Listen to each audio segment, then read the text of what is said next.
সেই কোরআনের সাথে সম্পর্ক করেছি তাবিজের, কোরআনের সাথে সম্পর্ক করেছি চুমা দেওয়ার, মাথায় রাখার, বুকে লাগাবার। হ্যাঁ ঠিক আছে, কোরআন শরীফ মাথায় লাগাবো না কি লাগাবো? চুমা কোরআনে দেবো না তো কোথায় দেবো? বুকে কোরআন লাগাবো না তা কোথায় লাগাবো?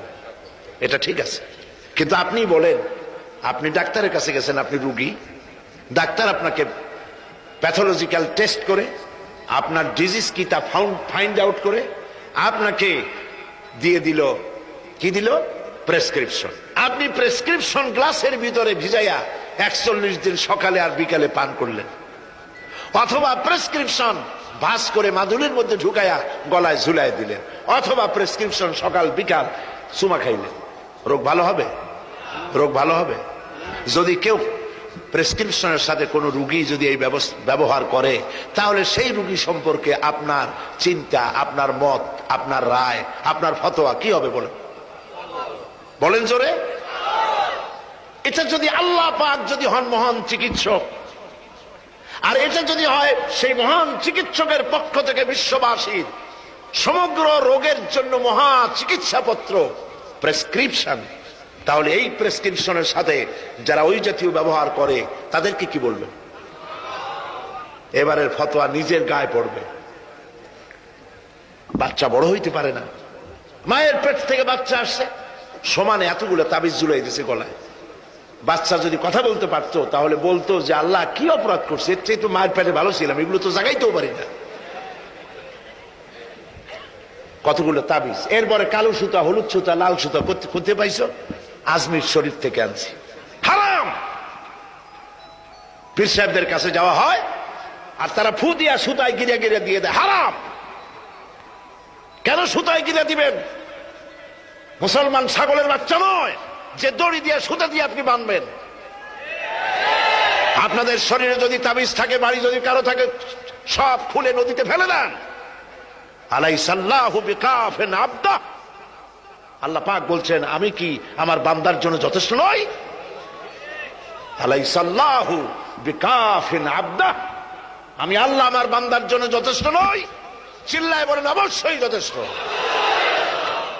ওয়াইজা সালতা ফাসআলিল্লাহ ওয়াইজা ইসতাআনতা ফাসতাইন বিল্লাহ, যা বলার এক মহান সত্তার কাছে বলো, যা চাওয়ার এক মহান সত্তার কাছে চাও।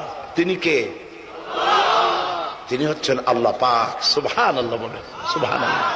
প্রিয় ভাই সব, যারা মাজারে যায়, ওই যে মাজার আছে সিলেট শাহজালালের রহমতুল্লাহ আলাইহির মাজার, আজমিরে আছে খাজা মঈনুদ্দিন চিশতি রহমতুল্লাহ আলাইহির মাজার, বাগদাদে আছে হযরত বড় পীর মহিউদ্দিন আব্দুল কাদের জিলানী রহমতুল্লাহ আলাইহির মাজার। বাংলাদেশ থেকে লোকেরা তাদের পয়সা করি আছে সব জায়গায় যায়। কেন যায়? 15 বছর বিয়ে করছে, বাচ্চা হয় না, মামলা করেছে হাইকোর্ট, সুপ্রিম কোর্ট, সব জায়গায় বেকায়দা, ব্যবসা করে, খালি লাল বাতি জ্বলে, ওষুধপত্র খায়, রোগ ভালো হয় না, চলে গেল মাজারে। একটু সময়ের জন্য কমন সেন্সের কমন বাদ দিয়া শুধু সেন্স দিয়ে চিন্তা করে, যার কাছে আপনি আপনার অভিযোগ বলতে গেছেন, এই 3 জন অলির কথাই ধরি, বাকিদের পরে ধরি। ওনাদের মাতৃভাষা কি? শাহজালাল রহমতুল্লাহ আলাইহির মাতৃভাষা কি? আরবি। বলেন কি? আরবি। ইয়েমেন থেকে তিনি এসেছিলেন, আরবি। খাজা মঈনুদ্দিন চিশতি রহমতুল্লাহ আলাইহির মাতৃভাষা আরবি।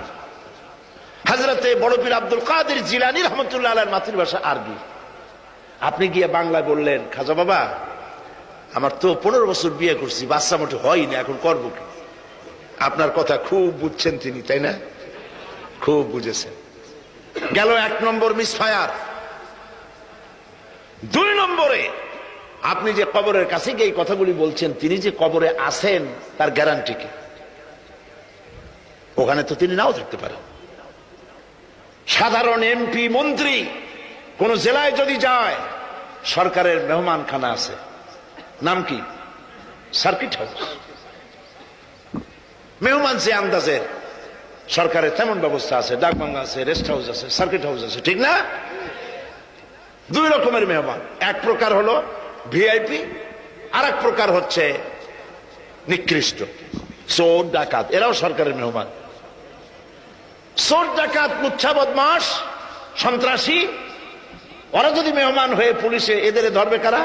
এই মেহমানদের ধরবে পুলিশে, ধরে নিয়া ওদের জন্য মেহমান খানা হলো হাজত, হাজতের মধ্যে থুয়ে দিবে, কনভিক্টেড হলে পরে জেলখানার মধ্যে ঢুকাই দেবে, ঠিক কিনা?